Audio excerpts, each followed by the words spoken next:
Welcome to Flashback, a recap of stories that made headlines during the week. On Monday, we told you reports of the official declaration by Vice President Yemi Osinbajo to run for presidency on the platform of the All Progressives Congress, which already has about 7 aspirants vying for the party's ticket.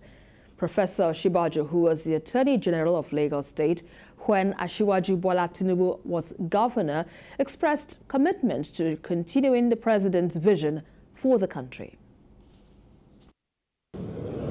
After months of speculations, uncertainty, and what appears to be pussyfooting, Vice President Yemi Osinbajo has declared his interest to contest for the presidential ticket of the All Progressives Congress. Dear Nigerians, I believe that the very reason why the Almighty God gave me these experiences, these insights, and these opportunities is that they must be put to the use of our country.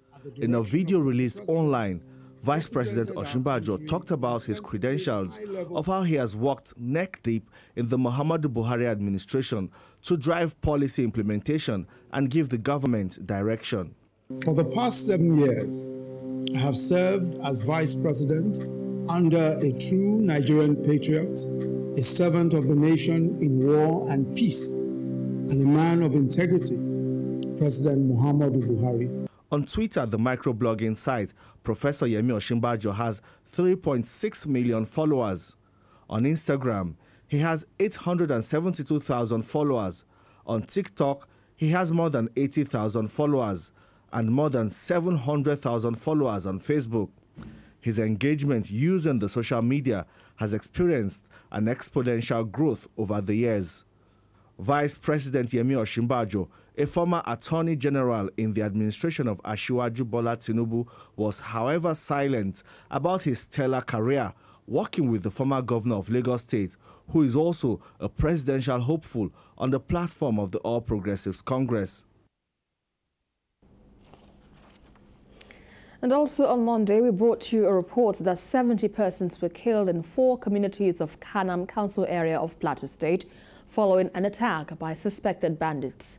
Well, several persons were also reported to be abducted and more than 100 houses razed in the attack, which lasted for hours.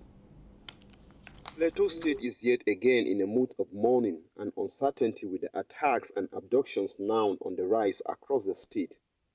Now, hardly a day goes by without reports of violence springing up in one part of the state or the other. The latest is the death of 70 locals and mostly farmers in 4 villages of KANAM Council area following attacks by bandits. Some eyewitnesses who pleaded for anonymity told us over a phone conversation that the gunmen came in large numbers, 3 each on a motorcycle, shooting people at close range without any provocation. Several locals were said to have been badly injured, with over 100 houses burned during the attacks which started in the afternoon. The state of insecurity in the country is worrying, to say the least, and the president of Evangelical Church Winning All, ECWA, is urging citizens to do more to defend themselves against all forms of violent attacks. He also calls on the government to do more in fulfilling their primary responsibility of protecting the lives and properties of all citizens. The council encourages its members and Nigerian citizens as a whole to exercise their fundamental right to self-defense. Some communities in Plateau State in recent times have suffered a series of attacks that have caused the loss of many lives. The leadership of Irigwe Development Association says it is tired of signing peace agreements with no positive result. Its reaction is coming barely 2 weeks after an attack unleashed in 2 of their communities that led to the death of 12 people in the area. So I want to call on the authority, if they are truly concerned about the peace that they have been preaching, then they must wake up to their responsibility. Those meetings, as far as I'm concerned, they are just meetings that doesn't have any results. And on Tuesday, lawmakers in the Green Chamber made fresh call for proactive measures to be taken to ensure the safety of residents. Well, they condemned the killing of more than 100 citizens by bandits in a border town between Taraba and Plateau State. May the soul of this peaceful departed rest in perfect peace. A minute of silence for the repose of the souls of the over 100 persons said to have been killed by suspected bandits in parts of Taraba and Plateau states. The lawmakers called for more security presence in the affected areas before it degenerates. The recent wanton killings and kidnapping in Baligasol Federal Constituency and other communities in Taraba and neighboring Plateau has claimed over 150 lives, several others injured, properties worth millions of naira destroyed, with over 5,000 internally displaced persons.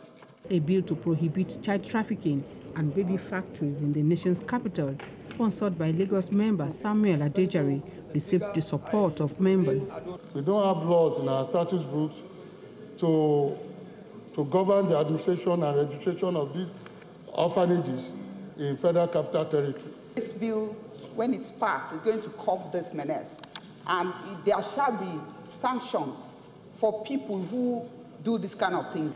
The House also moved closer to repealing the 63-year-old Nigeria Customs Act for a new law as the legislators adopted the report of its Committee on Customs. A motion for more public sensitization and registration of births and deaths for proper demographic planning was also unanimously passed. The National Population Commission has only managed to register the birth of 57% of children under the age of 5, thus making it difficult for government to plan adequately for. The Supreme Court on Wednesday affirmed the 6 years imprisonment imposed on a former federal director of pensions, Mr. John Yakubu, and also ordered him to refund the sum of 22.9 billion naira to the federal government. Mr. Yakubu admitted before a high court of the Federal Capital Territory to have misappropriated the money, which was part of the police pension fund. Justice Tijani Abubakar, in its ruling in an appeal filed by Mr. Yusuf, upheld the decision of the Court of Appeal, which in 2018 sent him to 6 years imprisonment in addition to the refund of the sum. The Apex Court held that Mr. Yakubu and others engaging in fraudulent practices must be told through court judgments that it is no longer business as usual. Justice Abubakar also held that the appeal of the former federal pension director seeking to set aside the 6 years jail term against him was frivolous and devoid of merit. And that same day, the Nigeria Labour Congress intervened in the lingering disagreement between the federal government and unions in the tertiary institutions that has crippled activities in the nation's universities. The Congress issued a 21-day ultimatum to the federal government to resolve the issues with members of the Academic Staff Union of Universities, Non-Academic Staff Union of Educational and Associated Institutions, Senior Staff Association of Nigeria Universities, and National Association of Academic Technologists. Mr. Ayuba Waba, in a statement, expressed concerns over the failure of the government to honor its 2009 renegotiated agreement with them. He said that after the expiration of the ultimatum, the NLC would decide on the next line of action should the government fail to resolve the impasse within the period. And on Thursday, the President of the Senate set up a 13-man ad hoc committee to investigate oil theft in Nigeria and its impact on crude oil production and revenue generation. Well, this decision was the outcome of the consideration of President Buhari's request to make adjustments to the 2022 fiscal framework. Shortly after the Senate received the Money Laundering and Terrorism Prevention Bill transmitted by President Muhammadu Buhari, the Senate considered an earlier request for adjustments to the 2022 fiscal framework. Chairman of the Finance Committee in his presentation says the total budget deficit is projected to increase by 965.42 billion, raising the total deficit to 7.35 trillion naira, representing 3.99% of gross domestic product, and also approved $73 per barrel as an oil benchmark. The budget was based or predicated upon was necessitated by the new development both in the global economy as well as in the domestic economy. But some lawmakers are concerned about this sharp increase and blame the country's economic downturn and drop in oil revenue on crude oil theft, and they set up a 13-man committee to probe further. When you have a deficit as high as 7-point-something trillion, with a threshold of 3.99, which is totally and absolutely above the threshold as presented by the Fiscal Responsibility Act, it means that the budget ab initio cannot be implemented. I think we shouldn't play politics with this. The truth is, we need to find answers. And I don't think the answers are going to be easy to come by. Radical decisions would have to be taken. But before we find answers, we have to live with this. The Senate also made amendments to the 2020 Appropriation Act to reflect current realities. For contribution to the Development Fund for capital expenditure for the year ending the 31st day of December 2022.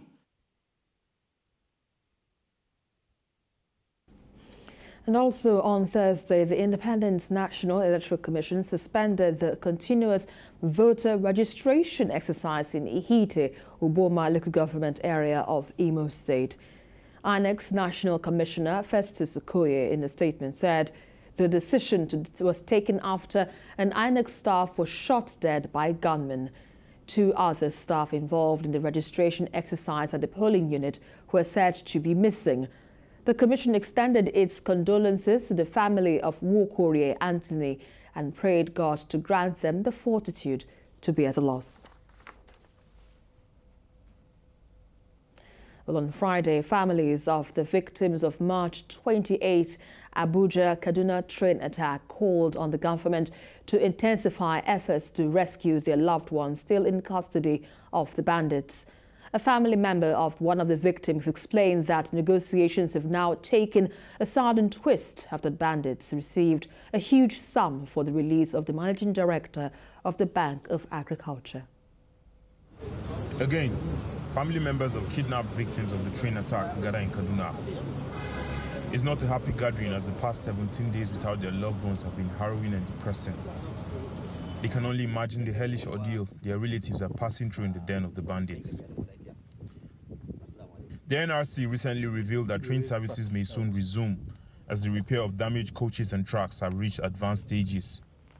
But the relatives feel the rescue of those kidnapped should be the government's priority. The NRC should not be talking about reopening their services now when our people are still in captivity. Because what is the assurance that if they start services now, that people that will board the trains are safe? What measures have they put in place? ABDULMALIQ, ATTAH's 85-year-old mother and sister were among those abducted. He spoke about the current twist in negotiations with the bandits after they contacted him at least 11 times. I've spoken with them 11 times. That was 2 days before they freed the other guy, Alwan, before they freed him. We spoke as at, that was last Monday was the last, but immediately they got their money. What else do you want?